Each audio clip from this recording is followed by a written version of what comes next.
The winter sky stretched overhead like a canopy of swirling steel-gray clouds, heavy with the promise of yet more snow to shroud the battered ramparts of Winterfell. Even in the midst of the freezing gloom, the venerable old fortress stood as a beacon of defiance, a place the people of the north believed invulnerable, guarded by ancient stones and even older legends. Fires crackled in the great hall, and though the warmth of hearths did little to dispel the chill of the northern air, they brought a sense of comfort. The north was a land shaped by ice and hardship, and its people took pride in their resilience. Few understood this better than Sansa Stark, who now presided over Winterfell as Lady of the North. She had never looked more regal, her auburn hair coiled intricately beneath a delicate veil of pale fox fur. Her gaze swept across the courtyard where troops were drilling in muffled silence, their footsteps crunching in the freshly fallen snow. Winterfell's walls had witnessed too many tragedies in recent years: her father's departure for King's Landing and his subsequent death, the occupation of her home by the Boltons, the arrival of the Night King's army from the far north, and the alliance formed to defeat that ungodly threat. Some tragedies had, in the end, galvanized the North, forging an unbreakable spirit among its survivors. Yet even after all that, the realm was not at peace. To the south, Cersei Lannister sat on the Iron Throne, a queen draped in black and gold, her bright hair cut short as if in perpetual mourning for the losses she'd endured and inflicted. Word trickled north of her growing obsession with consolidating absolute power, as her father Tywin might have once done.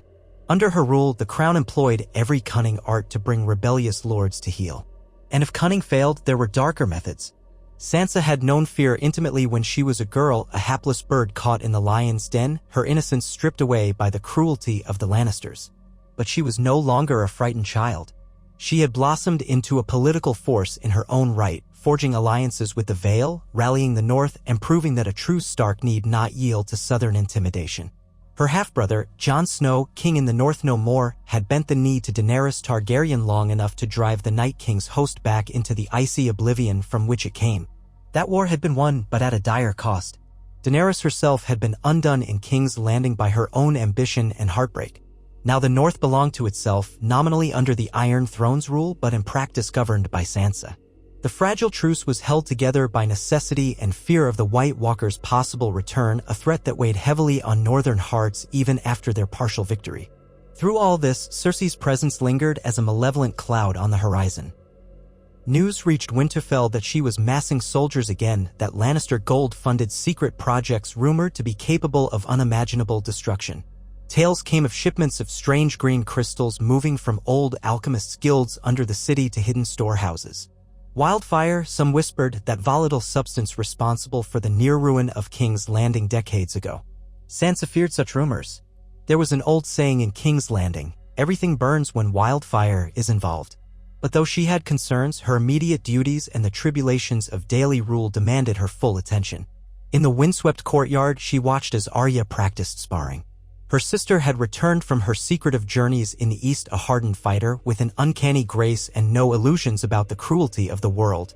Though they rarely saw eye to eye, Sansa was comforted by Arya's presence. Arya's unwavering loyalty to their family and her personal vow to protect what remained of House Stark gave Sansa the reassurance she needed in these troubled times. Across the yard, Brienne of Tarth, that stalwart knight who had pledged herself to Sansa's safety, conferred with Podrick Payne. They spoke in low voices, casting worried glances at a raven scroll. The tension in the courtyard was palpable, as if a sudden hush had fallen, leaving only the hiss of steel on steel as men drilled and the sporadic caw of crows perched on the battlements. Their conversation was interrupted by the approach of a small retinue of knights from the Vale, their sigils bearing the falcon and moon. One knight dismounted and hurried inside the keep, presumably to deliver urgent news. Sansa felt her stomach twist. Urgent news rarely boded well, especially in a realm still reeling from war. She forced herself to greet the messengers calmly, adopting that poised smile she had learned during her time in King's Landing, a smile that revealed no weakness, no trembling heart behind bright eyes. In the great hall, the messenger waited. His breath steamed in the chilly air as he knelt. Sansa motioned for him to rise and speak. The Vale Knights joined at a respectful distance. He cleared his throat and said, "Your Grace, there are troubling reports from the Neck. Riders loyal to the crown have been spotted, accompanied by heavily laden wagons. They bear the crest of the Alchemist's Guild." The blood drained from Sansa's face. This was no random Lannister supply run. The Alchemist's Guild meant wildfire, meant destruction. She could see it in the messenger's eyes, that silent fear. Winterfell was far from the southern roads, and for an alchemist's wagon to travel to these northern lands hinted at an intention beyond normal royal business. Her heart pounded. She recalled the stories of how Tyrion Lannister once used wildfire in the Battle of the Blackwater, how the Mad King nearly destroyed King's Landing with hidden caches. To bring it so far north was madness. And if Cersei was truly behind it, no place in the Seven Kingdoms was safe. Sansa's thoughts reeled. Could this be a ploy to extort the North into subjugation? A threat to burn out any flicker of rebellion? She felt anger rising. Cersei had tormented her once as a captive, had manipulated the entire realm with her cunning. But to bring wildfire into her home, to threaten innocent families on northern soil, that was beyond monstrous. Sansa thanked the messenger and dismissed him, summoning her council at once: Arya, Brienne, Davos Seaworth, who had remained in the north after the war, and various northern lords who had arrived for the Winter Council. The conversation was rife with concern and speculation, every possibility a new shade of dread. Reports trickled in from other sources. Cersei had demanded Sansa travel to King's Landing and bend the knee in a public ceremony, reaffirming the North's fealty. An ultimatum had arrived just the day before. Sansa refused to comply, remembering too well the savage politics of that city. She would not beg for her life or the North's safety.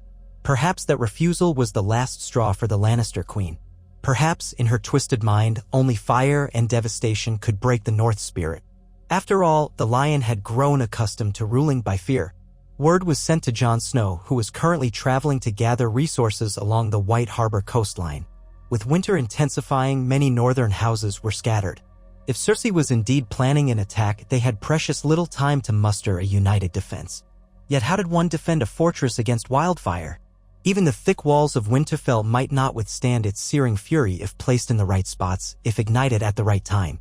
The ancient wood and stone of the castle could become a pyre in mere moments. Horror clenched her heart, but she forced herself to remain calm. In the hush of her private solar, she looked at a tapestry depicting her ancestors kneeling to Aegon the Conqueror. She traced the embroidered figures with a trembling finger.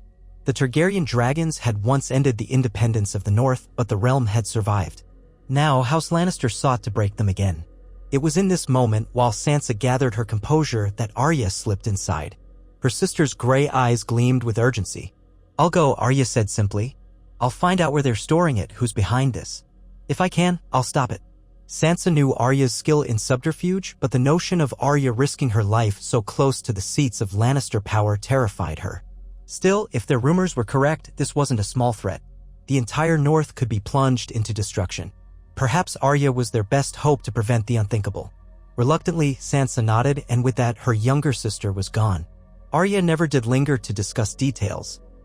Days passed like anxious nights, each hour weighed down by the knowledge that wagons were inching ever closer to northern soil, their deadly cargo hidden beneath tarps or disguised as provisions. The roads became a web of hidden watchers, northern scouts, Vale knights loyal to Sansa, wildlings who had sworn fealty to Jon. They watched every pass, every crossing. Yet the massive storm that descended from the mountains cloaked the land in blizzards, rendering sighting sporadic and unreliable. At last, a tenuous peace settled over Winterfell as the blizzard subsided. The fortress braced for an attack, but no horns of war sounded. Instead, more ravens arrived. One was from Arya, terse in her style. "They mean to use it soon. Be ready." The other was from a more unexpected source, Tyrion Lannister, who had parted ways with Cersei long ago. He wrote with urgency, warning Sansa that Cersei had grown paranoid, that she kept the pyromancers close and consulted them daily for new ways to keep the realm in check. He urged her to flee Winterfell if she valued her life. But fleeing was out of the question. Winterfell was the heart of the North.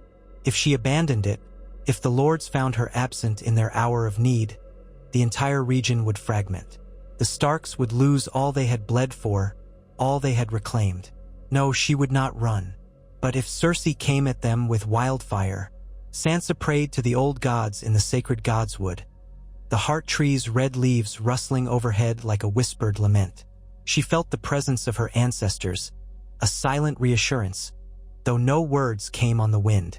She left the grove resolved to stand firm, no matter the cost. The day arrived with little fanfare. A gloom settled over the stronghold, and the air itself felt laced with dread. Scouts stationed a league beyond the fortress came galloping back, wild-eyed, reporting that a large force with Lannister banners approached from the east. Among their ranks were wagons, though from a distance it was impossible to see their contents.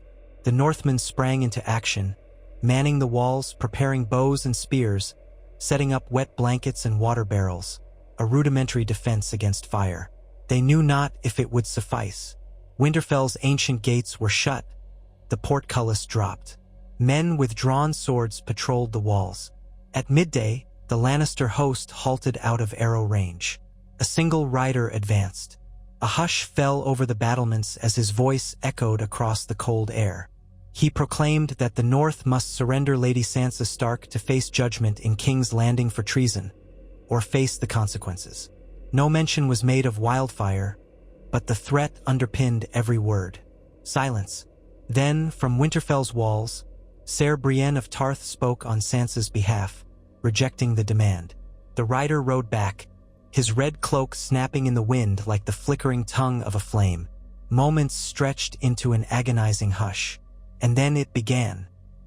A streak of green fire arced through the air, launched from a device the alchemists had brought, an eerie catapult contraption with gleaming metal arms.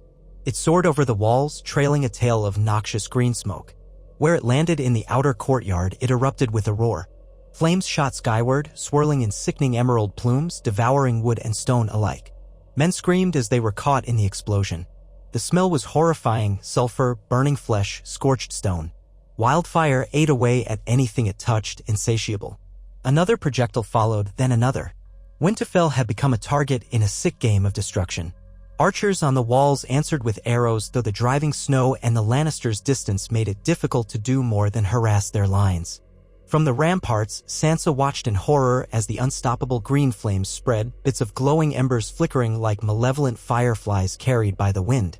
Warriors rushed to extinguish them, some throwing snow, others water, but the wildfire was potent, resisting such measures. Shouts echoed through the corridors as the defenders sought to contain the inferno. Bran Stark, confined to a tower room, sensed something deeper stirring.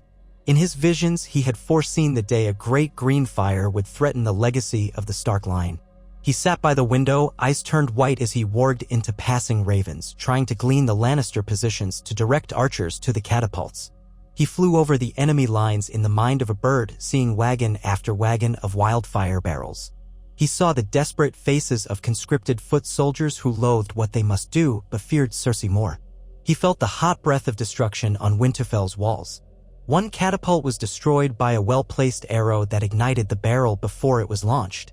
The resulting explosion ripped through a segment of the Lannister lines, scattering limbs and men. But there were more catapults, more barrels. Sansa raced along the walls, calling for calm, urging the defenders to keep fighting. Smoke stung her eyes, and tears streamed down her cheeks. The courtyard below was an inferno of green flames, and the keep itself threatened to catch if the fire spread unchecked. A stone tower collapsed in a thunderous crash, taking with it decades of Stark history carved into its beams and walls. Suddenly, a horn sounded from the west. Riders emerged from the thickly falling snow, northern bannermen who had come from the Rills and Barrowton, flanking the Lannister army in a sudden cavalry charge. The thunder of hooves shook the ground as the Northerners tore into the Lannister ranks, sowing chaos among the men. War cries mingled with the frantic yells of alchemists desperately trying to protect their volatile cargo. The lines broke as men scattered to avoid being trampled or scythed down. Wildling archers hidden in the woods rained arrows upon the supply wagons, hoping to break them before they reached the castle. One arrow struck a barrel, igniting it. The explosion consumed a swath of soldiers in a rolling wave of searing green fire. Yet the Lannisters pressed on. With measured discipline, they advanced the remaining catapults. Through the swirling melee, a clarion cry rang out. The night before, the Northern Lords had decided they could not remain purely on the defensive, for Wildfire was too powerful. They had to break the alchemists before they could unleash all their infernal stock. Under the command of Ser Davos, a small but determined force charged out of the side gate, risking the swirling snow drifts and the confusion of battle. Their target was the largest catapult, already readied with another giant barrel of wildfire. If they could sabotage it, Sansa watched from the battlements, heart pounding as she recognized Davos's voice urging men forward.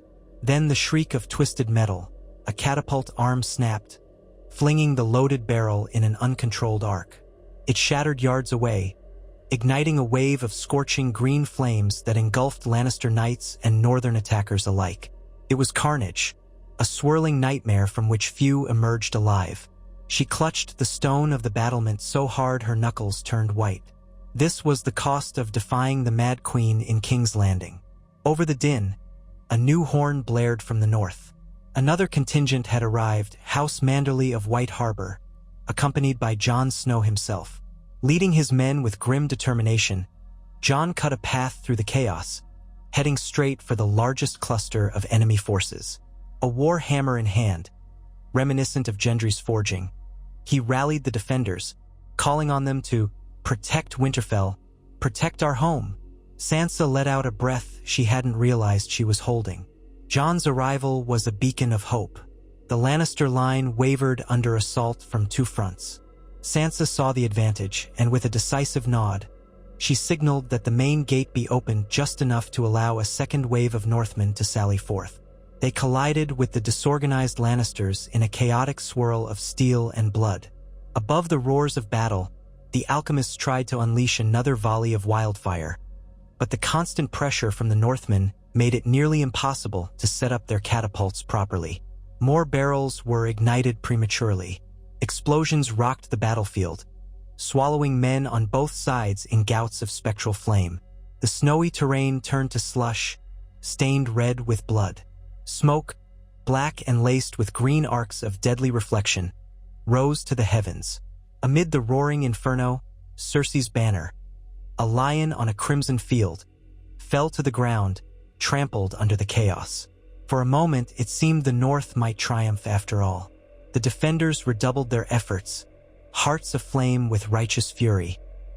Jon's hammer swung relentlessly, denting plate armor and splintering shields. Knights of the Vale joined the melee, pushing the Lannisters back, step by bloody step. Then a monstrous explosion rocked the outer wards of Winterfell. Sansa staggered, hearing stone crack.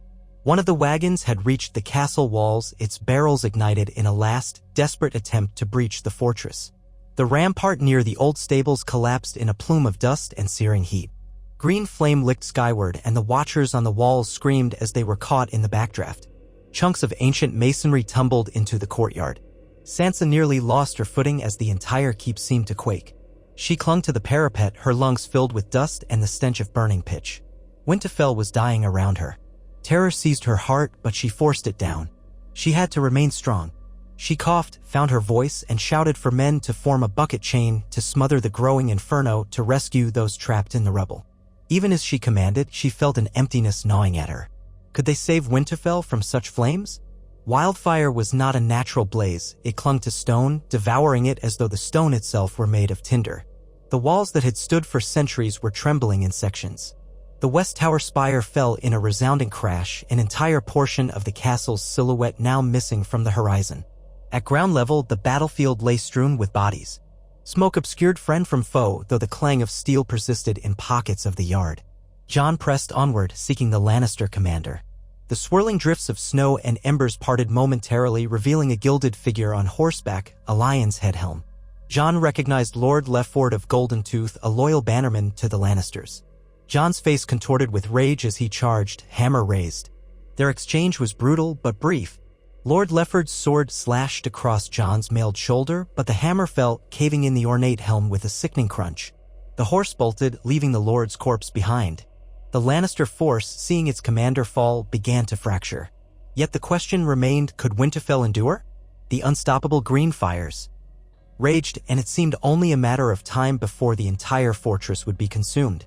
Sansa ordered an evacuation of the non-combatants, sending them through the crypts to hidden passages that led out into the winter-frozen forests. Better to risk the cold and the uncertain safety of the wilderness than burn within these walls. Servants, children, and elderly men and women scrambled into the darkness below the castle, guided by torchlight. Somewhere in that throng was young Rickon's memory echoing in Sansa's mind. She would protect what remained of their house or die trying. Outside, the Lannisters who hadn't fled were cut down mercilessly. Some tried to surrender, but rage burned hot among the Northmen. The cruelty unleashed on them was too fresh. Even so, a few wise knights tossed down their arms, dropping to their knees in abject surrender. Some were spared. Others fell to vengeful blades. The front lines shattered, but small pockets of Lannister resistance fought on. The chaos was so great that no single vantage point revealed the full scope of the carnage. Suddenly, another thunderous explosion, this time from the inner ward. Sansa's heart seized. This had to be a sabotage from within. She thought of the infiltration teams the Lannisters could have planted. Desperately, she and her remaining guard made their way across the ramparts. The heat was unbearable, flames licking the stone walkway. She coughed on black smoke, tears blurring her vision.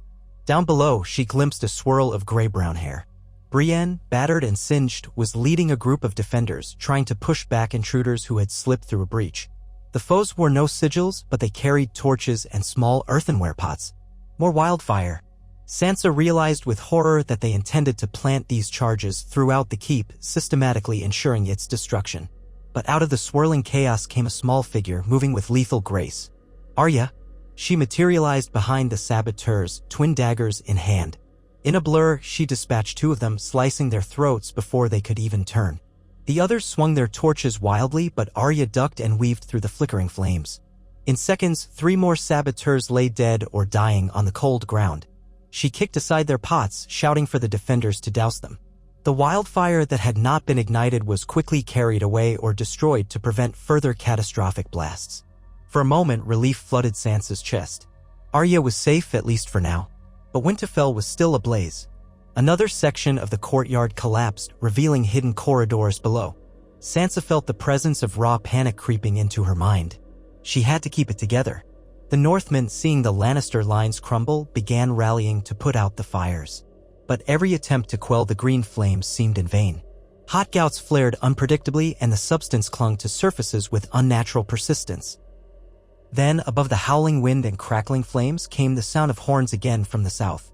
The men froze, staring in disbelief. Was there another Lannister contingent approaching to finish the job? Sansa gripped Brienne's arm, fear turning her insides to ice. But these horns had a different tone. Emerging from the smoky horizon, a host of men clad in silver and black armor advanced swiftly. Their banner was the Mockingbird, a sigil recognized by the Vale Lords. At their head rode Peter Baelish, Lord Protector of the Vale, or so he styled himself. Littlefinger. Sansa's feelings for him were complicated, to say the least. He had saved her from the Boltons once, but his manipulations ran deep. Still, the Vale's arrival now might be the difference between Winterfell's salvation and its total destruction. Peter dismounted gracefully, surveying the devastation with an unreadable expression. A flicker of something akin to remorse danced in his cunning eyes as he took in the flames. "You're late," Arya hissed. He inclined his head.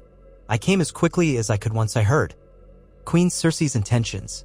Sansa didn't question how he had heard. He always seemed to know secrets before the ravens themselves. Without waiting for the illusions of courtesy, she demanded, "Can you help us put out this fire?" He nodded, gesturing for his men to open the supply wagons. They had brought barrels of sand, water, and a type of dampening agent rumored to contain the wildfire's spread. It was an experimental mixture the maesters in the area had developed. Without further ceremony, Vale soldiers rushed to form lines. They began throwing the mixture onto the flames, focusing on strategic points to isolate pockets of fire from each other. The effort was massive, requiring the combined strength of Vale, Northern, and Wildling warriors. Gradually, painfully, the conflagration began to recede, though it left seared scars across Winterfell's stone and many of its wooden structures gutted or collapsed.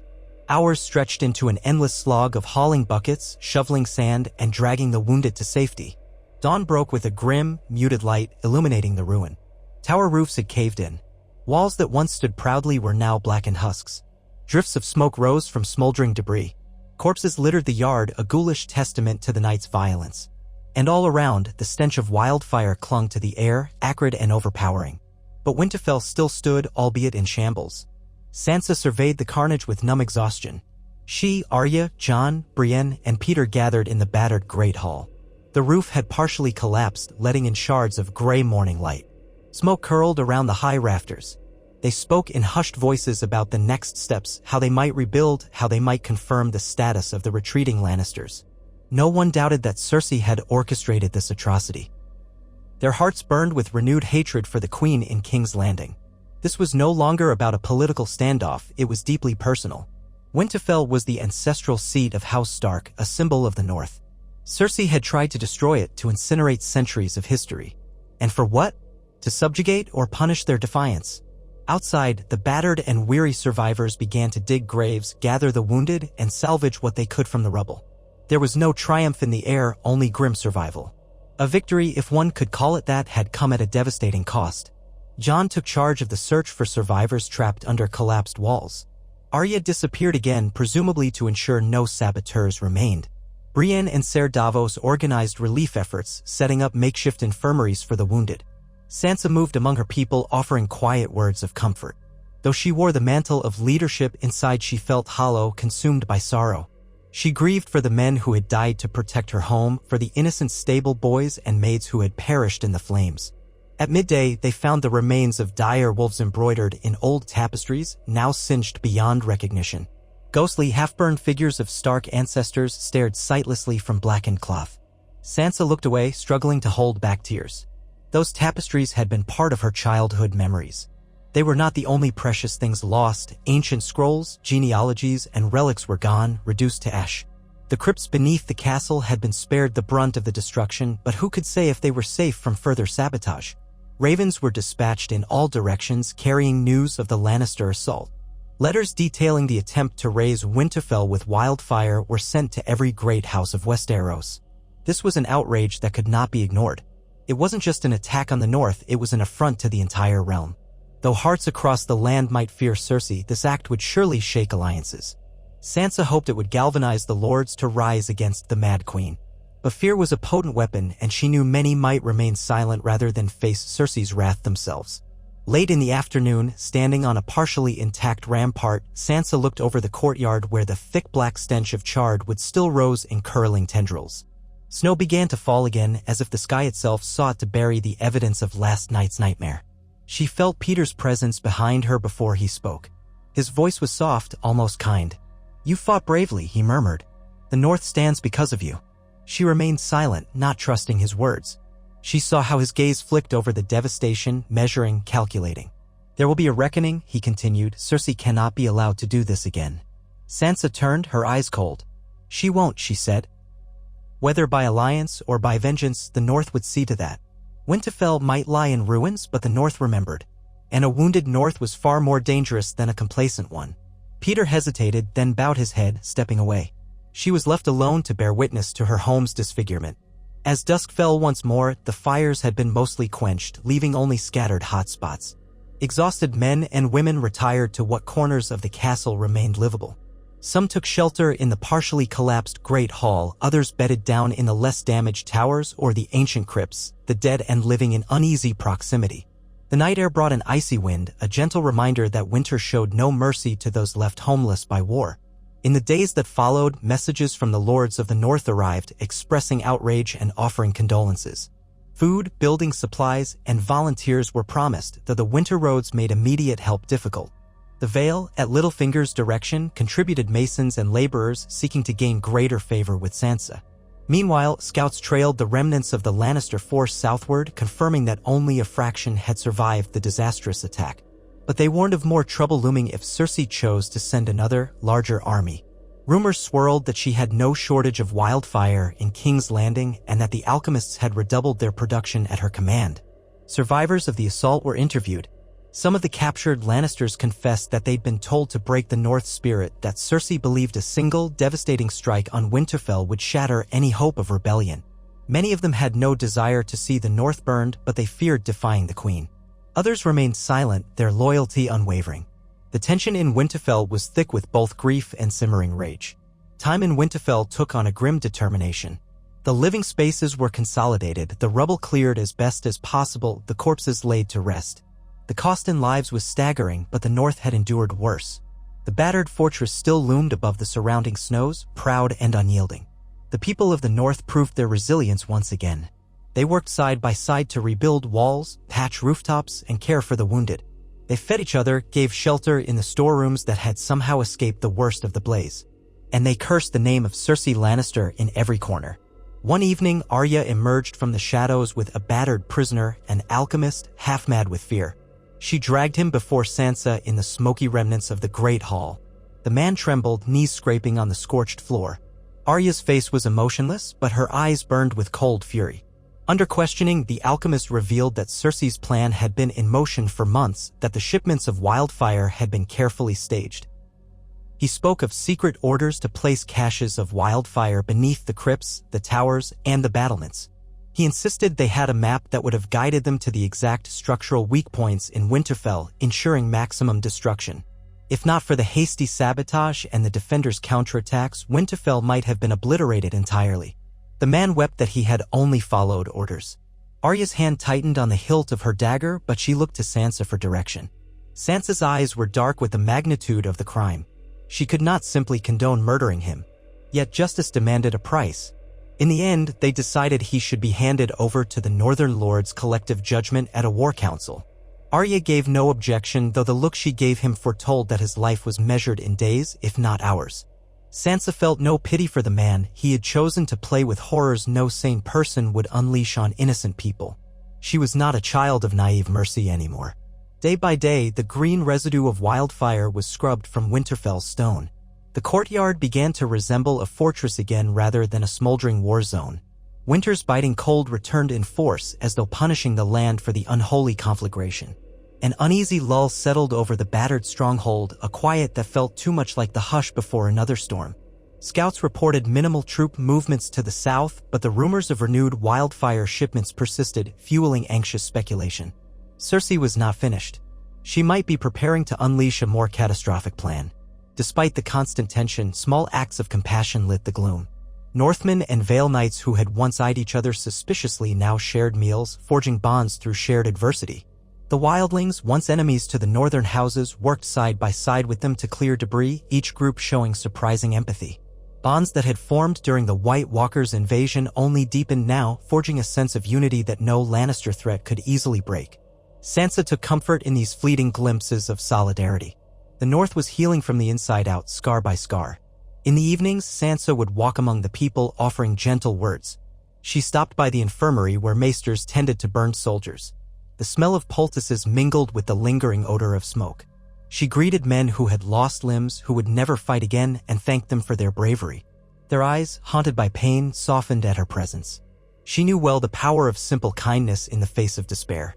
In the courtyard, she encountered orphans playing in the snow, their laughter incongruous with the blackened ruin behind them. She knelt and spoke to them, making sure they had warm clothes and enough to eat.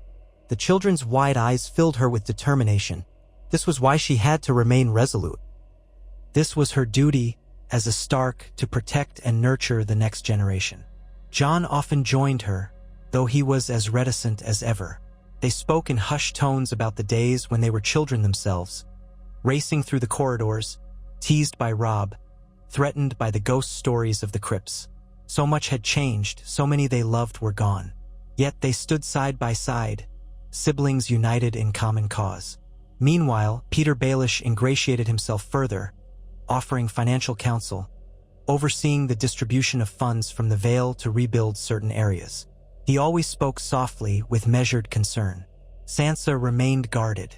She had not forgotten that he once betrayed Ned Stark, or how he orchestrated chaos for his own ends. Yet the Vale's aid was indispensable. She would not let him manipulate her so easily this time. She had learned from his lessons of subtlety and cunning. She was no longer the vulnerable girl who stared wide-eyed at King's Landing's intrigues. In her, Peter recognized a formidable opponent, or perhaps a potential partner, though she had no intention of partnering in anything that would harm the North. Word reached Winterfell eventually that Cersei had publicly celebrated the northern submission in King's Landing, spinning a tale of victory over rebels. But the city rumor mill told of her frustration behind the scenes. The North was not broken. Winterfell was battered but defiant. And now the realm whispered about the savage horror she had unleashed. Even the Lannister name, once so feared, was tarnished further. Still, she sat upon the Iron Throne, controlling the crown's gold and the largest concentration of forces. Her potential for destruction remained vast. Days lengthened into weeks. The deep snows showed no sign of relenting. Sansa found herself standing often in the Godswood, where the ancient weirwood loomed over the frozen pond. The branches held onto a few stubborn red leaves, the color stark against the white drifts. She felt the presence of her father, mother, and Robb there, as if their spirits watched over her from somewhere beyond. Their faces came unbidden to her mind, and she silently pledged to uphold House Stark's honor, no matter the odds. Late in the bitter evening, a soft tap came at Sansa's door. She opened it to reveal Arya, snow dusting her cloak. In her hand, Arya held a small package. "I found something," she said simply. Inside the package was an old piece of parchment, half-burned but still legible in places. It appeared to be part of the alchemist's map, markings for subterranean passages beneath Winterfell with cryptic notes. It mentioned caches of wildfire set to be placed in the crypts, near the heart tree. Sansa's blood ran cold. If the saboteurs had succeeded, the very foundations of Winterfell could have been blown apart, burying the entire stronghold in rubble and flame. The notes also hinted at a secondary plan, referencing something called Dragonfire, a rumored new variant of wildfire rumored to be even more potent. Arya's face was grim. If they developed this, more cities could burn. Sansa swallowed, her throat tight. "We must warn the rest of Westeros," she said. "We have to act. We can't wait for Cersei to strike again." Arya nodded. She told Sansa she was prepared to travel south to gather intelligence to do whatever was necessary to stop the production of this new horror. Sansa knew better than to argue. Arya would not be dissuaded. She could only pray that the gods would protect her sister where no one else could. The next day, a council was held in what remained of the Great Hall. Jon, Sansa, Arya, Brienne, Davos, and Peter were there, along with several northern lords.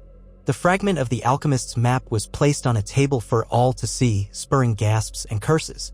Jon pressed a hand to his forehead, the weight of leadership upon him. "We can't simply charge south blindly," he said, looking at Sansa. "We're in no condition to lay siege to King's Landing. Half our men are wounded or dead." Davos nodded. "Even with the veil at our backs, we're outnumbered." Arya's voice cut through the gloom. "We don't need a full-scale invasion yet. We need to strike at the heart of their operation, sabotage their supply of wildfire, or find a way to discredit Cersei. We can't match her in open war, but we can outmaneuver her."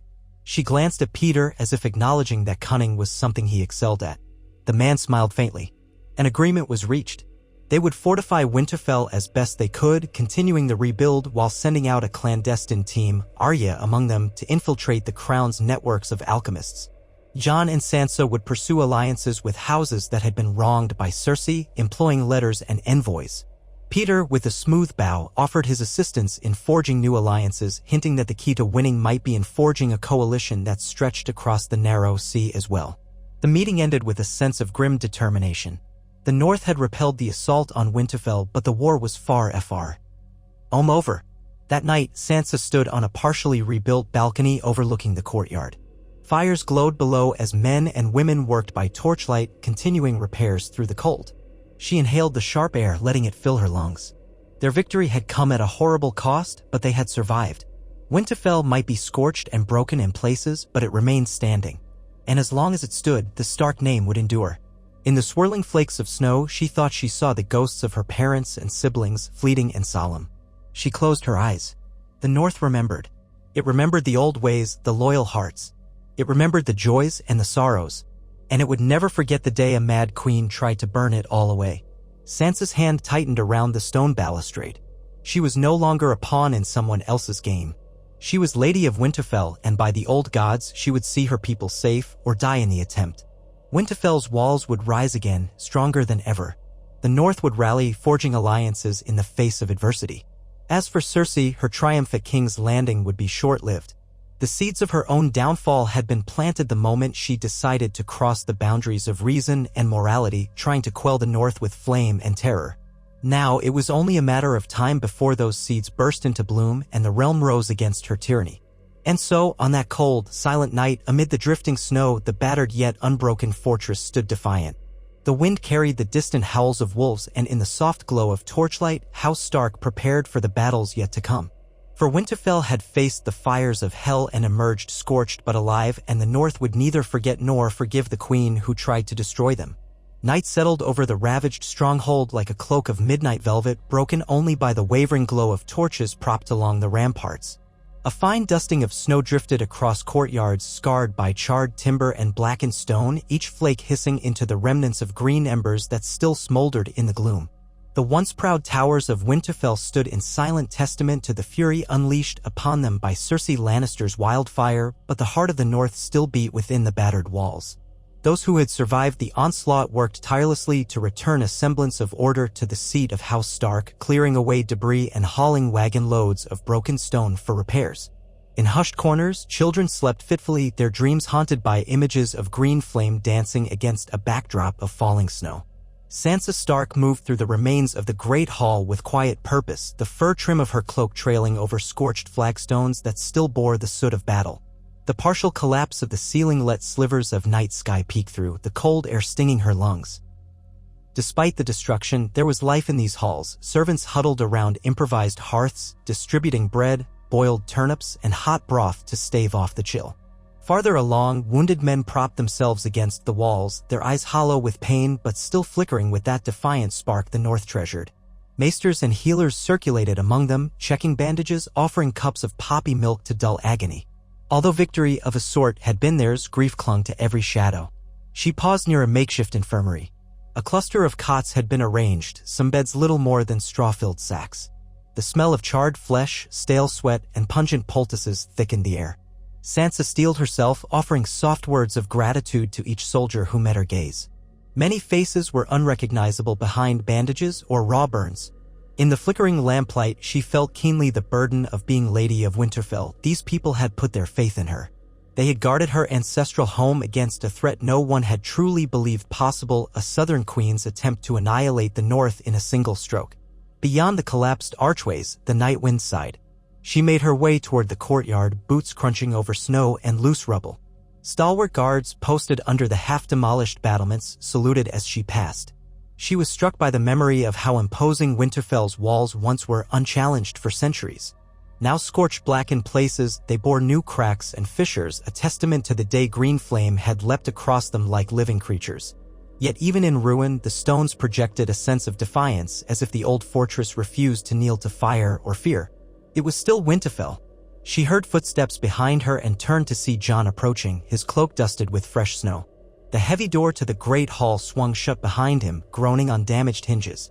Despite the weariness etched into his features, he carried himself with quiet determination. "They're settling in," Jon said, nodding in the direction of the courtyard. "Those from the outlying villages who fled the flames will be safe here, at least for now. We've done what we can to secure the walls, but the fortress is vulnerable." His voice caught on that word, as though the concept of a vulnerable Winterfell was unthinkable. Sansa moved closer, lowering her voice to keep their discussion private. "What news from our scouts?" He exhaled, the vapor swirling in the cold air.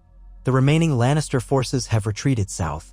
Most are scattered, their numbers decimated.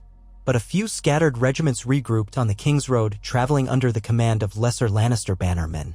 We've had no word that Cersei has dispatched more armies yet, which might mean she's regrouping. Or it might be a ploy to lull us into complacency while she readies something worse." Sansa's lips tightened. "Something worse," she echoed. "That's difficult to imagine after what she's already done." Jon nodded grimly. "We need allies, and soon. Cersei commanded an army and nearly endless coffers. The only reason she didn't raise Winterfell entirely is that our people fought back savagely and the Vale's arrival turned the tide." Sansa let out a trembling breath. The memory of that final push when the Vale Knights arrived with the dampening compound was still too vivid. She remembered the swirl of green flame licking up the ramparts, the heat singing her eyelashes, the screams of men consumed by Wildfire's fury. And Peter Baelish gliding in with a flourish of secret knowledge, helping to quench the flames. "Have you spoken with him?" she asked quietly. Jon's jaw set. "Briefly. He's too pleased with himself, if you ask me. He claims the Vale stands ready to help rebuild, but we both know he wants a price for everything he does." "Yes," Sansa murmured. "But for now, let him help. Winterfell needs the support." Jon's expression suggested he did not disagree, though it pained him to rely on a man whose loyalties could turn like leaves on a breeze. "Have you decided how we'll strengthen our alliances, aside from the Vale?" "I've sent ravens to every great house in Westeros," Sansa replied. "Edmure Tully has pledged some men, but he's still rebuilding the Riverlands after the Frey's downfall." Dorne remained silent. They lost so much when Cersei orchestrated the downfall of House Martell. The Stormlands, well, Gendry holds Storm's End now, but whether he can muster a sizable force is unclear. The rumors about a new Wildfire variant, Dragonfire, have spread, but fear of retribution keeps many lords from openly defying the crown. Jon frowned. We can't rely on letters alone.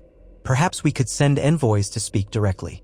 Sometimes words penned on parchment fail to convey how dire things are. Sansa bit her lip. Yes, that's wise. We can't win this in isolation. The North alone can't face the Iron Throne if Cersei decides to march again. She glanced at the broken silhouette of the West Tower. Still, we must be prepared to stand on our own if it comes to that. Winterfell is more than a seat of power, it's a symbol for our people. If it falls... Jon's eyes hardened.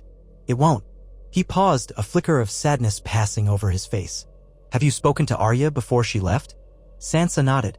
Arya had departed that very morning, not long after sunrise, slipping away through the half-repaired gates with a small party of loyal scouts and informants. She intended to uncover the core of Cersei's Wildfire production, sabotage the Alchemists' Guild if possible, and gather proof to rally other houses against Cersei's tyranny. I did, Sansa said. She's determined. I asked her if she was afraid of returning to King's Landing, given her history there. She only smiled and said fear wouldn't stop her. That was all. Jon's shoulders sagged a fraction. Gods be with her, then. Together, they walked the perimeter of the courtyard, stopping to speak with a few of the men organizing the cleanup. Even in the gloom, there was a resilience in the air.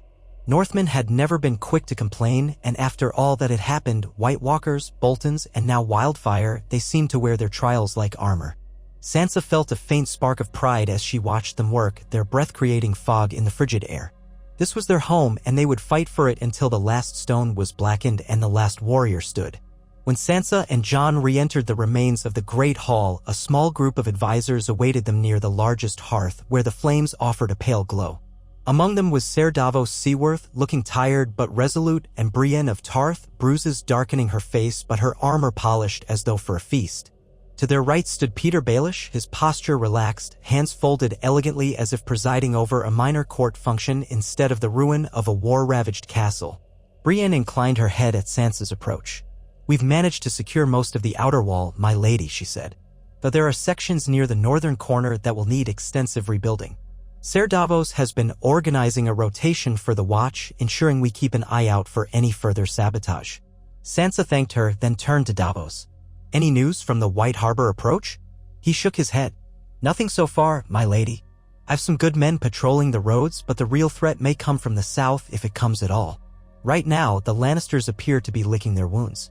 Baelish dipped his chin in agreement, a slight smile playing on his lips. The Queen will not take this defeat lightly, but her coffers, while vast, are not endless. She wasted a great deal of gold on bribes, mercenaries, and specialized weaponry. The question is whether she can produce enough of this rumored Dragonfire to replace what she lost in her attempt to burn Winterfell. Sansa studied his face, trying to parse his intentions.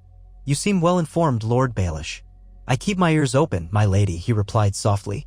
And I pay well for even the faintest whisper of truth. An uneasy quiet settled over them.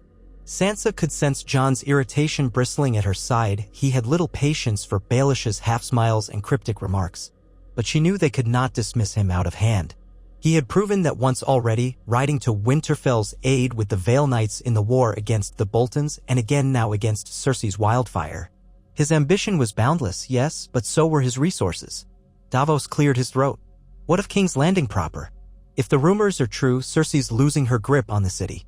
She's still queen, but the people are restless. We've heard talk of riots in Flea Bottom, something about food shortages and some sparking green pots going missing from the alchemist's storehouses. She's having trouble controlling her own capital. Baelish shrugged. The city is a tinderbox and she holds the match. Fear is a powerful tool, but it can also be unpredictable. If she pushes the wrong people too far, her hold on the throne may slip. That might benefit us, Brienne said, her tone guarded. If King's Landing turns on her, we might not face another invasion. Or it might make her more desperate, Sansa replied softly. She's proved she's willing to burn everything to hold power.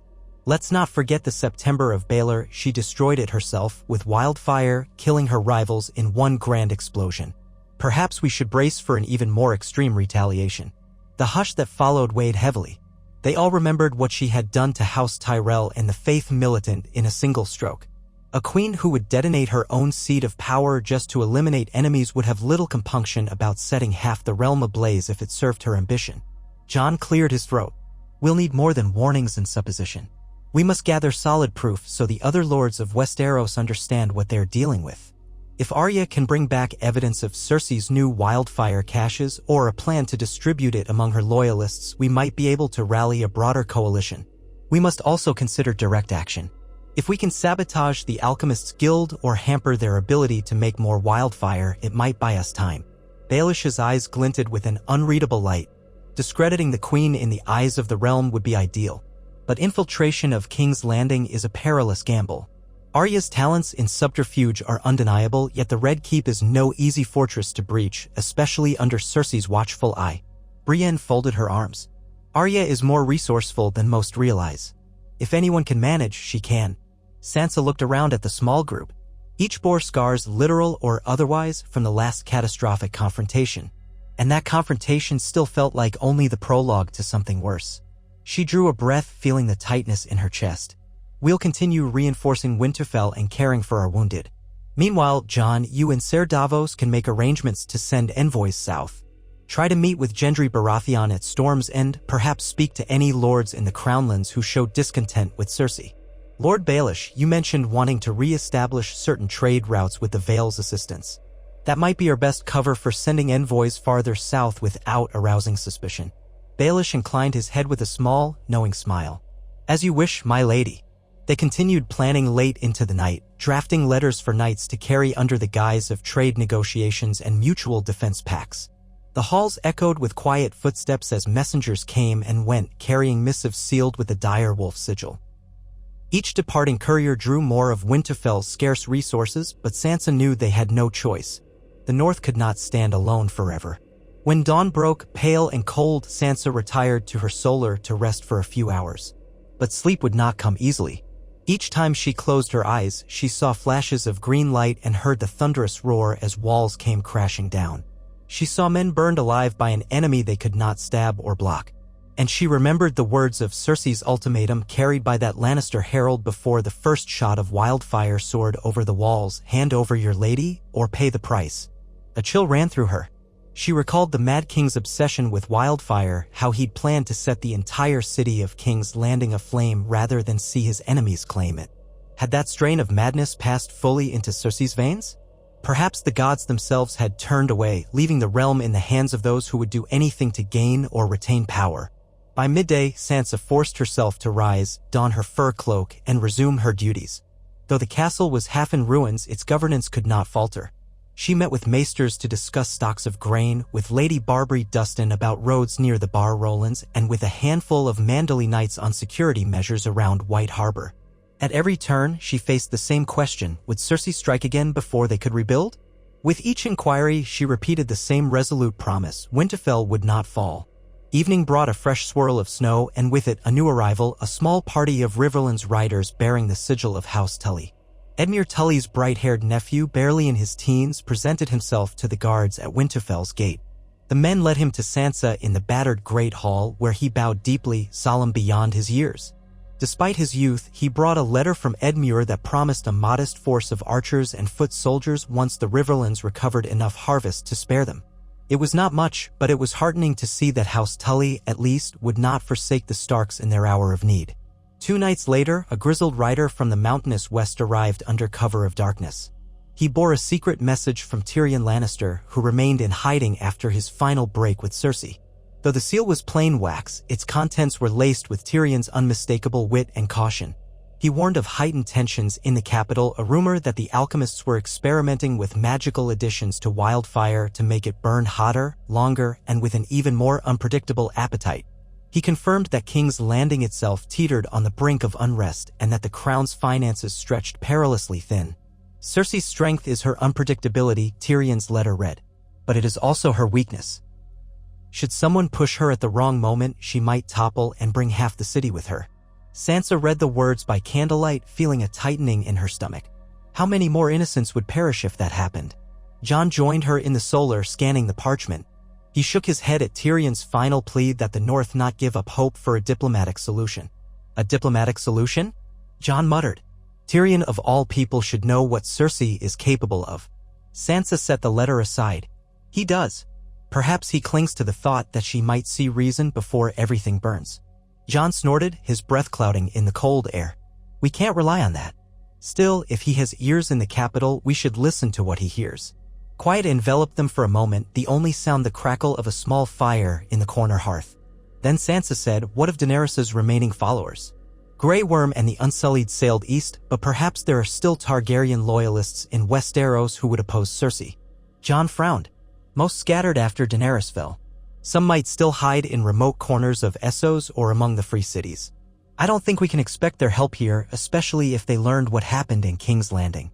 They have little love left for this continent. Sansa felt a pang. So many had pinned their hopes on Daenerys Targaryen only for those hopes to be dashed in violence and tragedy. The realm had known too many false dawns, too many broken kings and queens. Then our path remains the same, she said, standing to warm her hands at the fire. We gather allies where we can, we strengthen Winterfell, and we pray Arya finds a way to unravel Cersei's new wildfire. Days blurred into weeks.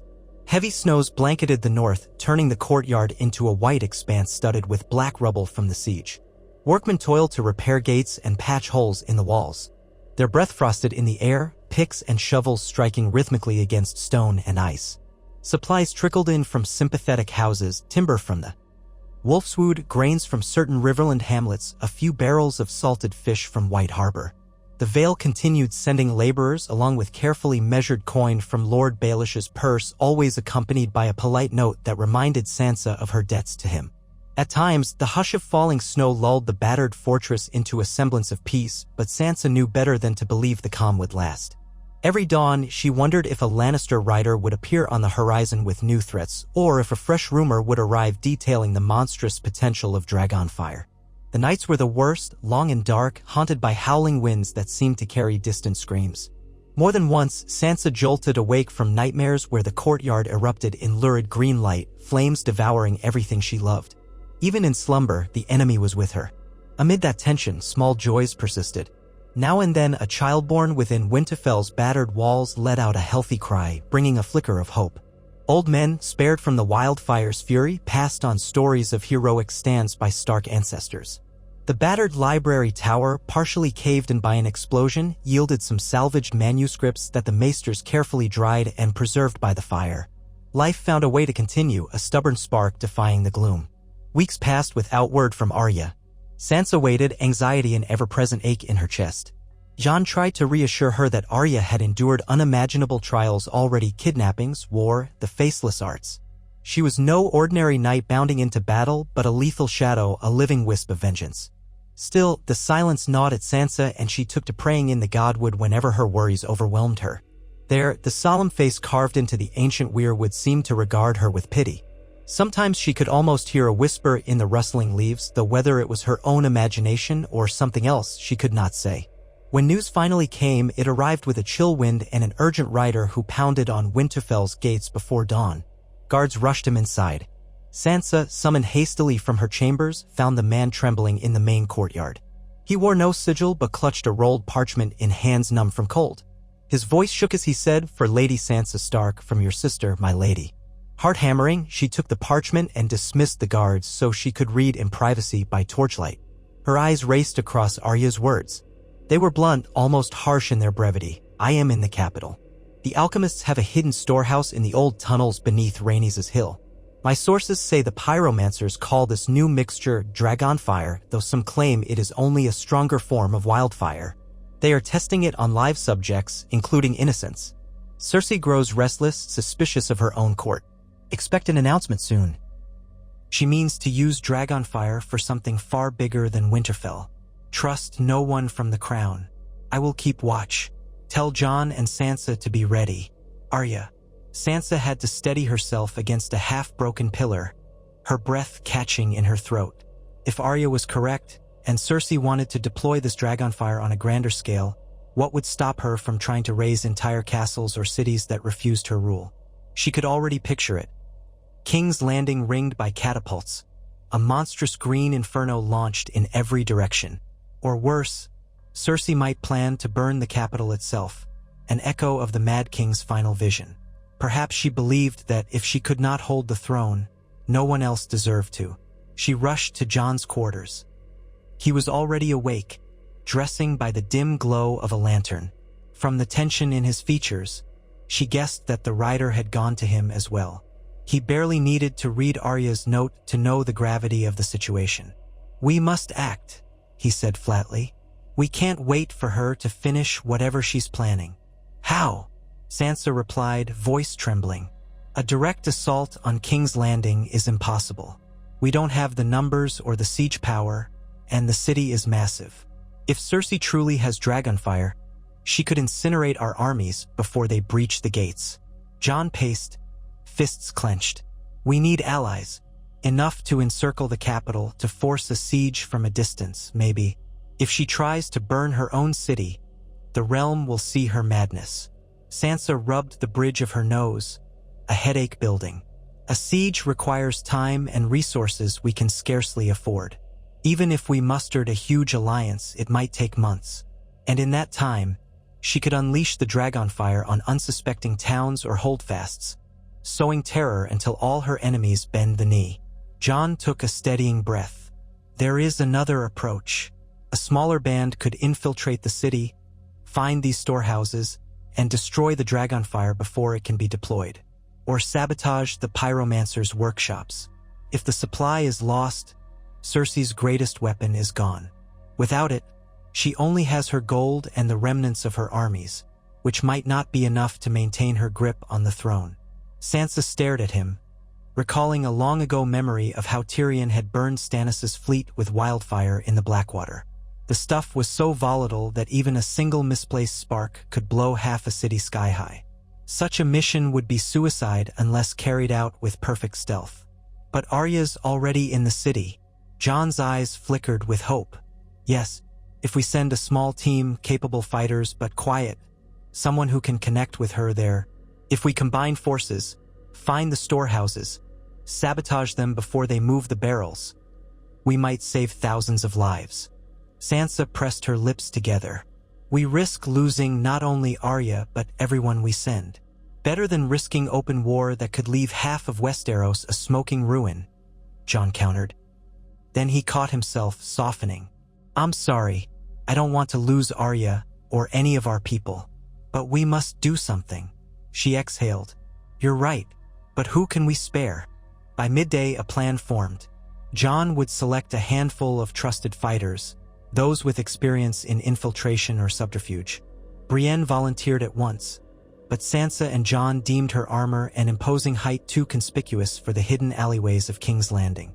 Instead, they considered veterans of the war against the Boltons, men who'd learned to navigate behind enemy lines, plus a pair of quick-witted Vale Knights adept at scaling walls.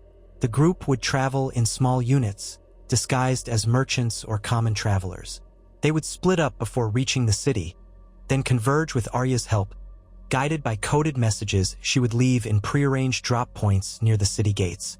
While that mission took shape, Sansa set about rallying more alliances.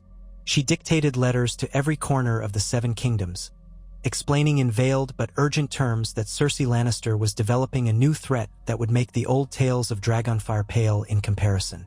She invoked the memory of Aerys Targaryen, the Mad King, reminding lords how close he came to burning the entire capital. "If you will not stand with the North for honor," she wrote, "stand with us for the safety of your own families. Once this weapon is unleashed, no castle is safe. No city, no farm, no village." She signed each letter with the Stark seal and had them dispatched by riders sworn to secrecy. Night fell with a biting wind rattling the charred rafters of the fortress. Sansa found herself alone in the Godswood, the red leaves of the weirwood stark against the snow. She knelt at the base of the ancient trunk, pressing her palm to the rough bark. Thoughts swirled in her mind. Visions of Arya prowling King's Landing's backstreets, of Lannister catapults loaded with swirling green fluid, of entire keeps collapsing under a tidal wave of jade flames. For a moment, her fears threatened to overwhelm her. She closed her eyes and tried to focus on the quiet hush, the gentle swirl of snow. The old gods had never spoken to her in words, but she prayed they would guide her now. In the following days, the infiltration party departed Winterfell under the pretense of traveling merchants, with separate caravans leaving along different routes. Each carried forged documents indicating they were heading south to sell furs or purchase grain. Meanwhile, Jon remained at Winterfell, consolidating troops and forging supply lines. If all went well, and that was a grand if, the sabotage would succeed, and the realm might avoid another fiery catastrophe. But if it failed, the North would have to brace for war. Sansa could see the strain in Jon's posture every time they passed in the hall. He knew the stakes as well as she did. Weeks slid by in anxious monotony. The infiltration team's fates were unknown, and no word came from Arya. Scouts in the Neck reported only the usual travelers, no sign of Lannister troops marching north. The roads leading to Winterfell were still dangerous, choked by snowdrifts and prowling bandits who took advantage of the realm's chaos. Winter's breath lay heavily on the region as though all the land were holding itself still and silent, waiting for the next blow to fall. Finally, a rider approached Winterfell from the west, half dead with exhaustion. He carried a scrap of parchment sealed with wax, pressed into his hand by an unnamed agent near Moat Cailin. The message inside was brief, scrawled in a jagged script that might have been from one of the infiltration party or perhaps Arya herself. It read, "Progress made. Large cache discovered. Sabotage possible. Need time. Beware watchers. The lion sees much." Sansa reread the lines by lamplight, her pulse pounding. She summoned Jon and Ser Davos to interpret. They agreed the note was legitimate, confirming that their people had reached the capital and discovered at least one stash of this rumored dragon fire. Sabotage was possible, but the infiltration team needed more time to evade the Queen's vigilance. The knowledge did little to calm Sansa's nerves, but it was better than complete silence. She prayed the group would move quickly, for every day that passed gave Cersei an opportunity to finalize whatever monstrous plan she had conceived. And if word spread within the city that outsiders were meddling in the Alchemists' Guild, retribution would be swift and brutal. Cersei's spies infested King's Landing as fleas on a stray dog. Even in the midst of tension, life in Winterfell soldiered on. Repairs advanced inch by inch, timbers hauled in from distant forests, scaffolding erected against the battered towers. Children who had once cowered in corridors began venturing out to play in the snow, their shrill laughter a fragile testament that hope still found a foothold. Guards conducted drills in the courtyard, forging a sense of discipline amid the ruins. Sansa walked among them every day, reminding them of why they fought, to protect the North, to uphold their ancestors' legacies. The stark, brutal winter gave way to a milder stretch of weather, and for a few days, the sun peeked through the gray clouds, illuminating the fortress with thin light. It was during one such dawn that a second message arrived, hand-delivered by a woman in a hooded cloak who refused to give her name. The guards nearly shot her with arrows at the gate, but she brandished a scrap of cloth embroidered with the dire wolf sigil, a piece clearly torn from one of the infiltration party's cloaks. Once inside, she bowed to Sansa, handed over a sealed parchment, and slipped away without a word. Sansa hurried to a quiet alcove to read. The letter's contents were harrowing. It described at least 3 major caches of dragon fire hidden beneath King's Landing. One under an old Targaryen-era cellar near the ruins of the Dragon Pit, another in a labyrinth of tunnels under Flea Bottom, and a third rumored to lie beneath the Red Keep itself. Cersei had assigned an elite guard to watch over each location, and the pyromancers were rumored to be close to perfecting their new formula. The infiltration party had managed to sabotage one smaller cache near the city walls, igniting a partial explosion that had sent half a dozen watchers scrambling. But the larger stores remained untouched, and suspicion in the city was growing. The letter ended with a warning that the Queen had begun rounding up potential dissidents in the streets, including travelers and suspected spies. There were rumors Cersei planned a demonstration soon, a test of dragon fire on something or someone significant. Sansa's skin crawled at the thought. A demonstration. A public show of might, no doubt meant to terrorize the populace into unquestioning obedience. Perhaps she would burn an entire district of King's Landing, or a captured noble who had dared speak out. Sansa read the words over and over until her vision blurred, then she closed her eyes and steadied her breathing. If Arya and the infiltration team could not destroy these caches in time, the city, and possibly all of Westeros, stood on the brink of a new nightmare. She lost track of how long she knelt there until she felt a gentle hand on her shoulder. Looking up, she saw Brienne, concern etched into the tall knight's features. Sansa silently offered her the parchment. Brienne's eyes scanned it, and her expression hardened with each line. "My lady," she said softly, "Jon must hear this at once." Sansa rose on unsteady feet. Yes. Gather Ser Davos and the other advisors. We need to decide our course of action immediately. Not long after, they assembled in a dim side chamber since the main hall was too drafty with its damaged roof. Candles flickered over a map of King's Landing spread across a table. Sansa traced the approximate locations of the Dragonfire caches. If the infiltration party can destroy these, Cersei loses her deadliest threat, she murmured. But from what this letter says, they haven't the numbers or time to take them all at once. Jon leaned over the map, Jaw said. We must send reinforcements. Another stealth group, perhaps more skilled in sabotage or at least strong enough to face the elite guards once inside. If we do nothing, Cersei might carry out her demonstration before our people can act. Davos, arms folded, exhaled. A second infiltration means risking that the city's watchers will spot them. But you're not wrong. We can't abandon our men or Arya to this impossible mission alone. Baelish, who'd slipped quietly into the gathering, spoke up. A partial approach might suffice, he suggested. Send a handful of Vale Knights with particular skills, but not so many as to attract notice. Enter the city through smaller gates. There are certain corrupt officials who can be persuaded to look the other way. Sansa eyed him, wary. And what's the price for that persuasion? Baelish offered a slight smile. A minor expense, my lady. And a future favor to be called in when the realm is less turbulent. Jon's gaze flickered with anger, but he said nothing. Sansa's heart clenched. They had no good alternatives. Finally, she nodded. We accept. But keep the group small. If word spreads of another infiltration, it's over. They hammered out the details, hush settling over them as they realized how precarious their plan was. Another infiltration deeper within the capital, hoping to link up with the first group in time to stop whatever demonstration Cersei planned. Sansa could see the grim acceptance in Jon's eyes. He was torn between leading the second wave himself and staying in the north to guard Winterfell. In the end, he chose duty to the castle, remembering the devastation wrought by the first barrage of Wildfire and fearing another if the Queen turned her wrath north again. Preparation for the second infiltration began immediately. Messages flew in coded form to the Vale, requesting knights with backgrounds in subterfuge or siege sabotage. Simultaneously, a few of Jon's most trusted scouts volunteered to make the journey. Brienne insisted on accompanying them, but Sansa refused, citing the necessity of having her stalwart protector remain at Winterfell. Brienne objected sharply, yet Sansa pointed out that if the infiltration failed, the North might need every capable leader to defend it. Reluctantly, Brienne backed down. Within a fortnight, a small detachment from the Vale arrived, 15 men, each lightly armored, led by a resourceful knight named Ser Michael Corbray. Rumor had it he once scaled the Giant's Lance in a snowstorm to capture a clan leader. If half of that was true, he might have the skill they needed. Quietly, under cover of darkness, Ser Michael and the disguised Northmen left Winterfell. Baelish had provided false documentation claiming they were traveling to the Westerlands for trade negotiations. If fortune favored them, they would join Arya's group and sabotage the caches before Cersei could unleash them. Snow fell heavier in the days that followed, as though trying to bury all evidence of war and heartbreak. Sansa found it strangely comforting, the hush of the courtyard muffling the clang of hammers and saws. She oversaw a daily rationing of supplies, ensuring that every laborer, guard, and villager would endure the winter. Meanwhile, Jon spent hours with Davos, charting potential fallback plans if news from King's Landing never came.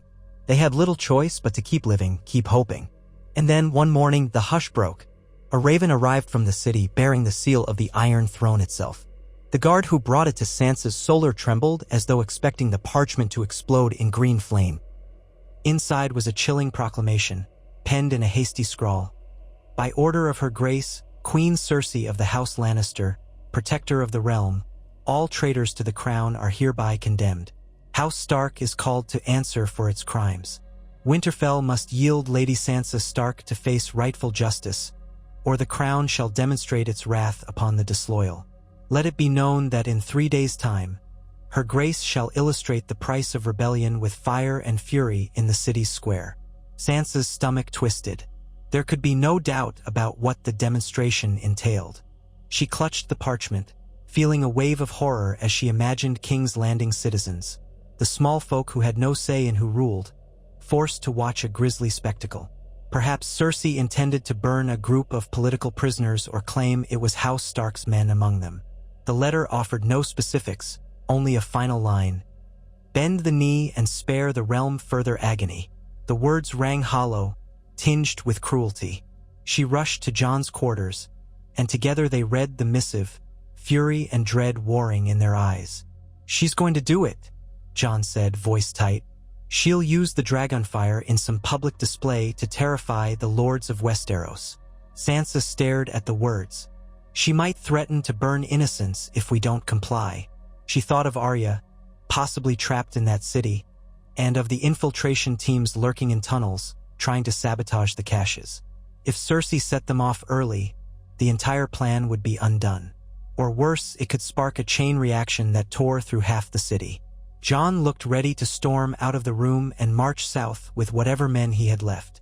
But he caught himself exhaling shakily. "We still have time. A demonstration in 3 days.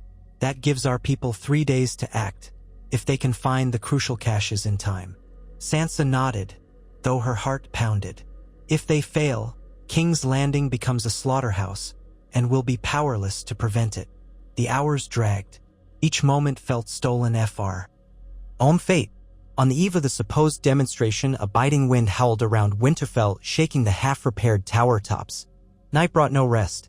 Sansa wandered the halls, occasionally stepping onto the parapets to stare into the darkness as though she might see flames on the horizon. She thought of her sister in that labyrinth of a city. Where was Arya at that moment? Sharpening her blades in some damp cellar? Hiding among beggars in Flea Bottom? Steeling herself for a final confrontation? Dawn broke gray and colorless. Sansa stood with Jon, Davos, Brienne, and Baelish in the courtyard, all of them tense and silent. That day was the day Cersei had named for her demonstration. Would the infiltration team act first? Could they sabotage the remaining caches before the appointed hour? Winterfell's defenders looked south, haunted by all the times ravens had brought only dire news. Morning crept to midday with no word. Sansa tried to busy herself reviewing supply logs, but her hands shook too badly to hold a quill. Jon paced the courtyard until the battered stones threatened to wear under his boots. Brienne sparred with a few knights as if she could banish anxiety through the hiss of steel. The entire castle felt wound-tight, awaiting an explosion they couldn't see or hear but expected all the same. Then, in mid-afternoon, a black-feathered raven swooped low over the ramparts, bearing the seal of the hand of the queen. Sansa's heart lurched. Cersei's hand was Qyburn, rumored to practice dark arts. Yet the crest on the wax was not the crown's lion, but a small embossed sigil of a hand wreathed in flame, an odd symbol. She tore open the message with trembling fingers. The words inside were a shock. "It is done." The demonstration was arranged in the city square, but the Dragonfire never ignited. Sabotage in the main storehouse triggered an explosion underground, collapsing half the tunnels. The alchemists are in uproar. Some suspect a rival. The queen is furious and has executed a handful of pyromancers. Several watchers were killed. The demonstration ended in chaos. Casualties among the small folk are minimal. King's Landing is in turmoil. Caches remain, but many are lost in the rubble. There is no sign of your infiltration party, though rumors speak of hooded figures fleeing the scene. Cersei rages, calling for vengeance. For now, the city stands. Prepare for the next storm. Sansa read the note 3 times, hardly daring to believe it. A wave of relief nearly brought her to her knees. She pressed the parchment into Jon's hands. He scanned it, his face a mosaic of astonishment and hope. Davos let out a breath he'd been holding. Brienne closed her eyes, lifting her face skyward, gratitude etched across her features. "They did it," Sansa whispered. "They sabotaged the main cache." Jon nodded, carefully folding the parchment. "At least part of it. The demonstration failed. That means Cersei's greatest weapon has taken a blow. But the note also warns us, caches remain, and the queen will be out for blood." Baelish raised a brow, intrigued. This might be the moment to strike her politically. Her catastrophic failure before the public will erode her power base. If we spread the truth that she attempted to use a new form of wildfire and was thwarted by her own incompetent alchemists, her allies may desert her. Sansa's mind whirled. So many questions remained. Where were Arya and the infiltration team? Were they safe? Would Cersei lash out in blind fury or retreat to plot anew? The letter offered no certainty beyond the fact that the immediate nightmare had been averted. For now, King's Landing would not become a pyre of green flames. For now, Cersei's monstrous plan had stumbled. She drew a long breath. This is the best news we could have hoped for under the circumstances. We'll send thanks to whatever unnamed souls risked their lives in those tunnels. But we can't let our guard down. As you said, she'll be looking to avenge this humiliation. Jon looked at her with a blend of exhaustion and pride. "We'll stand ready. We know the price of complacency. For the first time in many days, a fragile sense of relief threaded through Winterfell. Word spread that the demonstration in King's Landing had ended in disaster, though no one knew the full details. Around the hearths, speculation ran rampant. Some believed the gods had intervened, others guessed Tyrion Lannister or Daenerys Targaryen loyalists had orchestrated the sabotage. A few even claimed the Faceless Men had struck at Cersei's command structure. Through it all, Sansa kept the infiltration's existence a careful secret. She and Jon directed the rumors to their advantage, anything to undermine the Queen's aura of power. That evening, as Sansa stood in the courtyard, the sky opened up in a flurry of snowflakes. She watched them dance in the torchlight, swirling over the blackened stones. Winterfell was still scarred, the memory of green flames indelible. Yet they had withstood the unthinkable, and now a new dawn seemed possible. House Stark remained unbowed, and Cersei's deadliest weapon had been dealt a staggering blow. A quiet step alerted her. She turned to see Jon approaching, arms folded in the fur of his cloak. He looked weary but less burdened than before. "I was thinking," he began, his breath steaming in the cold air, "about Father and all he sacrificed. If he could see us now, he'd be proud," Sansa answered gently. "We've kept Winterfell alive against enemies he never imagined." Jon's eyes flicked to the damaged tower where they had once played as children. "Pride or sorrow, I'm not sure which he'd feel more. We've lost so much." She touched his arm. "Yet we stand." He nodded. They lingered there together in the hush of falling snow, the scars of the castle around them. Across the Seven Kingdoms, lords and small folk alike would soon hear of the fiasco in King's Landing, of the Queen's attempt at a fiery display turned to confusion and disgrace. How many would finally rise against Cersei? How many would remain cowed? That would be revealed in time. For now, the North breathed easier. In the days that followed, more hints of the infiltration's success trickled up from the south. Some said a large portion of the pyromancer's notes and recipes had been destroyed in the explosion, crippling further research into dragonfire. Others insisted the Queen had hidden an emergency stockpile somewhere else, that she still possessed enough to burn any rebellious lord. Sansa greeted every rumor with cautious optimism. She knew better than to let her guard down. Work on Winterfell's repairs accelerated, the men and women driven by renewed determination. Each hammer's strike resonated like a heartbeat. Civilians from nearby lands trickled into the castle seeking protection, carrying stories of local lords who were starting to doubt the crown's ability to keep order. A spark of hope ignited in Sansa's chest.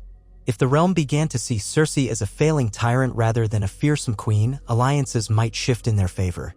Yet Arya did not return, nor did any member of the infiltration teams.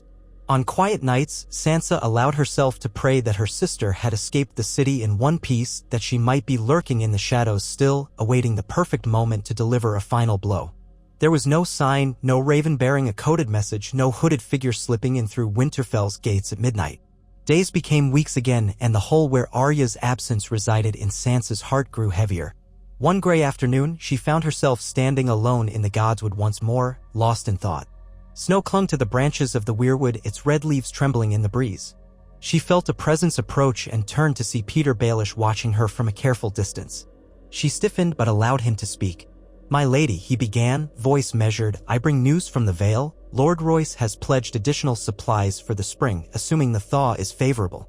And my sources in the capital suggest Cersei is scrambling to maintain control. She has increased taxes to fund some new projects, though it's unclear what. Perhaps an attempt at rebuilding her Wildfire arsenal. Perhaps something else. Tension runs high. Food shortages worsen. Riots have flared in Flea Bottom, quickly put down by her soldiers. But you know how such matters can fester." Sansa felt a chill that had nothing to do with the cold. If the people revolt, she might burn the city just to remain queen. Baelish smiled thinly, stepping closer. "Possibly. But the point is, cracks are forming. This might be an opportune time to capitalize on her weakness. Extend some discreet offers of alliance to minor Crownland lords, perhaps. Show them that if they cast aside the Lannister yoke, the North and the Vale will protect them." Sansa nodded slowly, considering. "We must be careful not to overreach. One misstep, and Cersei might sense the plot and lash out with whatever resources she has left." "Agreed," Baelish said, his tone turning almost sweet. "But every war is won by those who take risks at the right moment. I know risk well, my lady. I've never feared the gamble." Their eyes met, and Sansa recalled the early days of her time in King's Landing. How Baelish had always circled the edges of power, delighting in secrets. He was dangerous, cunning, but for now his interests aligned with hers. She turned away, gazing back at the weirwood. Arrange some discreet feelers. Nothing overt. We'll see who might be willing to turn on the queen. And Peter, you know what will happen if you overstep. He bowed slightly. Your trust in me is not something I take lightly, my lady.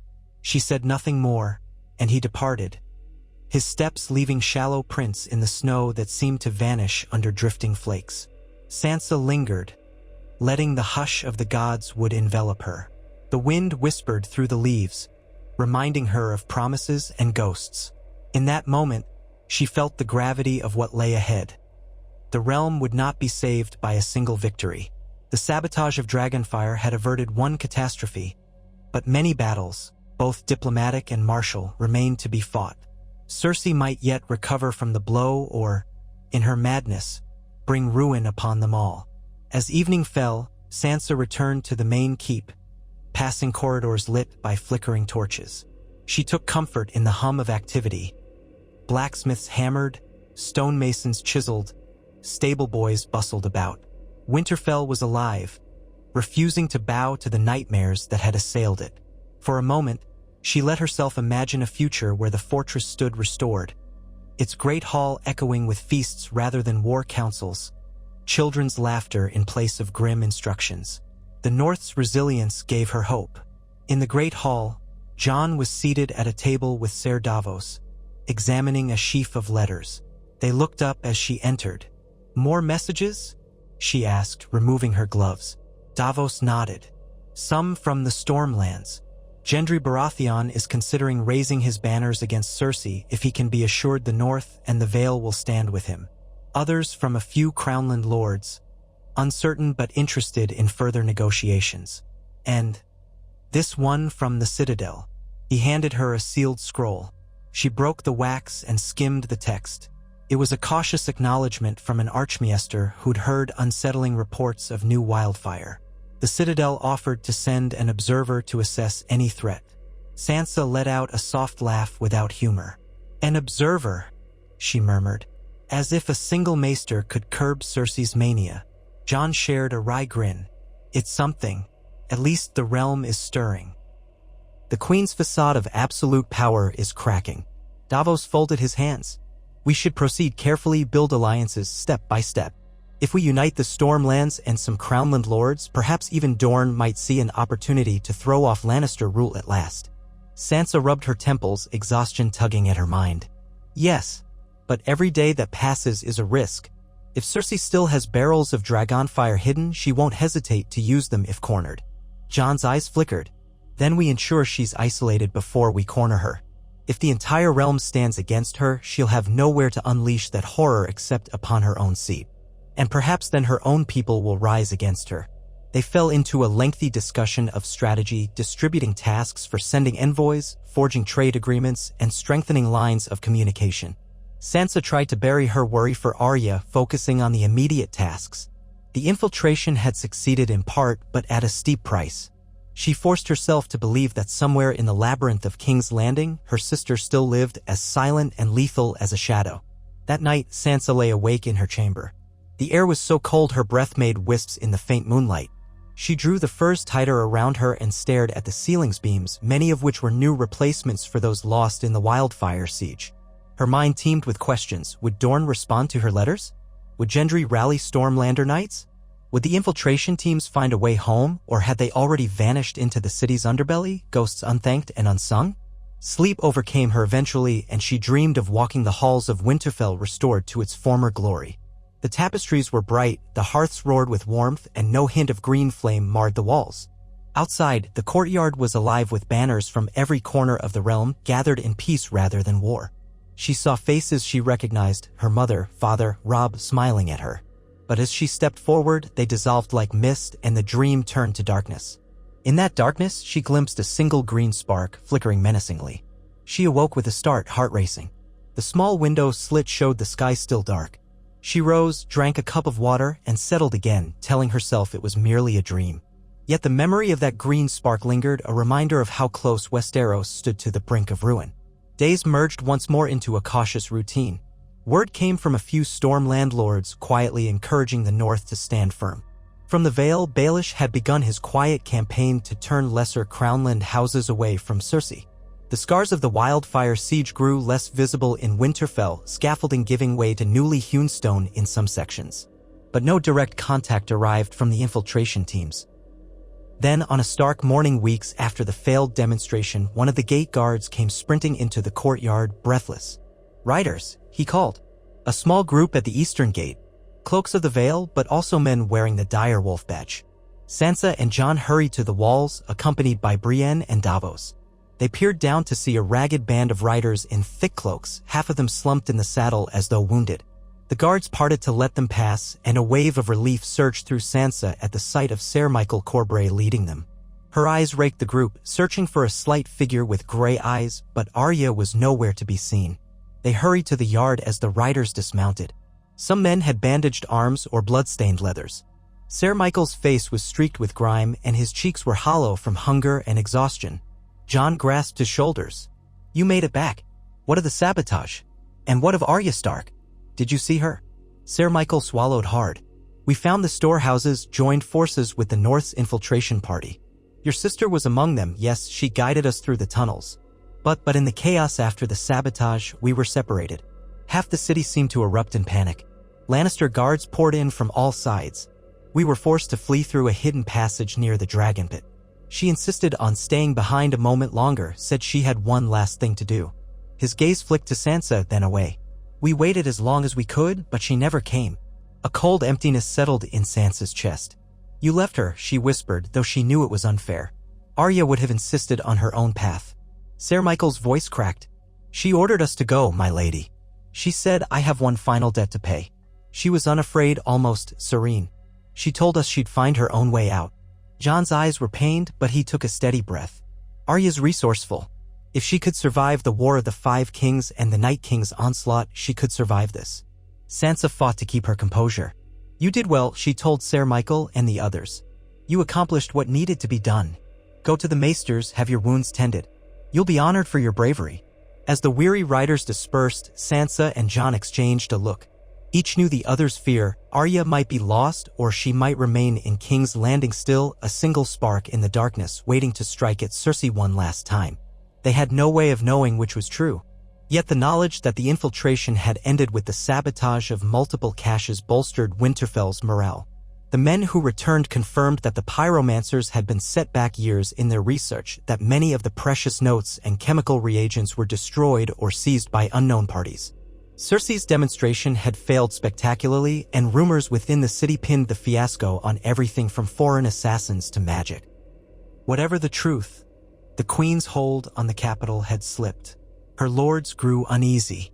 Whispers of rebellion trickled out from every corner of the land. That same week, more good news arrived. Gendry Baratheon pledged Stormlander knights to resist the crown if Cersei attempted another assault on the north or any other region. Emboldened, a handful of Crownland bannermen quietly sent word they were open to negotiations. Sansa felt a surge of cautious optimism. If enough houses renounced the Lannisters, if Cersei stood alone, even her threat of Wildfire might not save her reign. Still, in the quiet hours, Sansa's thoughts returned to her sister. She remembered Arya's fierce grin, the slight quirk of her lips when speaking of her list, that vow to avenge House Stark.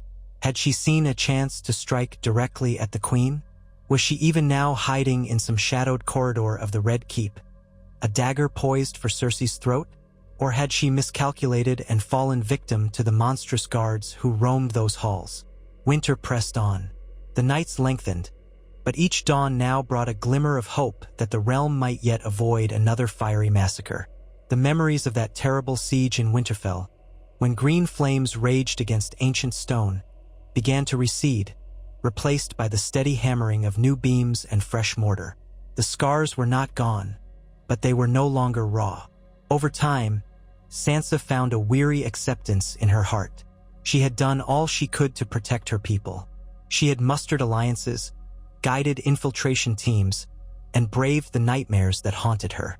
If Arya still lived, she would find her way home when the time was right. One evening, as Sansa walked the repaired ramparts, a soft wind carrying the distant scent of pine, she allowed herself to imagine a future where the Iron Throne was held by someone just, where no queen or king threatened their domain with unnatural flames. Perhaps it was naive. Westeros had always been a land of tumult. But she dared to dream of a peace, however fragile, forged by those who remembered the horrors of war and wildfire. Below, in the courtyard, men laughed around a brazier, steam reeking from their cups of mulled wine. A dog barked. Sparks from the fire danced in the half-light. It was such a simple scene, so ordinary, yet so precious in a realm racked by chaos. Sansa leaned against the stone, letting the wind ruffle her auburn hair. She traced the outline of the direwolf banner that still flew from the highest tower, singed at the edges but proud all the same. If Cersei launched a new assault, the North would meet her. If she unleashed more wildfire, they would fight it again. The scars of the last battle had taught them harsh lessons. They would never be caught unawares again. Sansa's mind drifted to the memory of her mother's stories of old Stark kings who had endured every manner of hardship. Long night, wildling invasions, war after war. House Stark remained. That truth emboldened her. She was part of that legacy, and she would not let fear break her. At length, she turned to descend the steps into the heart of Winterfell. Tomorrow there would be letters to write, negotiations to refine, guard rotations to finalize. The work of ruling never ended. Yet she felt a resilience in herself that matched the ancient stones around her. She understood, at last, why the North so prized its own steadfastness. The land shaped its people, and its people shaped the land in turn. Hard as ice, stubborn as the winter wind, unyielding as old oak. This was the North's spirit, and it pulsed through her blood. Somewhere, far to the south, Cersei Lannister might still dream of green fire and total dominion. Perhaps she clutched the Iron Throne in trembling hands, believing she could force the realm to obey through fear. But fear had limits, and wildfire burned indiscriminately. If anything, the fiasco in King's Landing had shown the realm that even the mightiest tyrant could be humbled by the cunning of a few brave souls. Sansa stepped into the corridor leading to her solar, passing a fresh tapestry depicting a direwolf standing amid snow-laden forests. The old ones had burned, but this new one had been woven by northern artisans, a testament to renewal. She paused to admire it, running her fingertips across the bright threads. The North survived. House Stark survived. No matter the threat, White Walkers, Boltons, or wildfire, they would not surrender. She offered a silent prayer to the old gods for Arya's safe return and for the strength to face whatever storms lay ahead. Then she continued on, ready to shoulder the burdens of the next day. Winterfell might have been wounded, but it stood. And if the day ever came when the world seemed ready to drown in green flames again, she would remember this moment. The hush of falling snow, the warmth of torchlight, the loyalty of her people, and she would not be afraid. The North remembered its scars, but it also remembered its triumphs. That unbreakable spirit was etched into every stone of Winterfell, into every oath sworn by its defenders. Let Cersei Lannister rage. Let her conjure new horrors. The North would stand against her, as it stood against every tyranny before. For in the end, as the Starks often said, winter would always come, and they would always endure.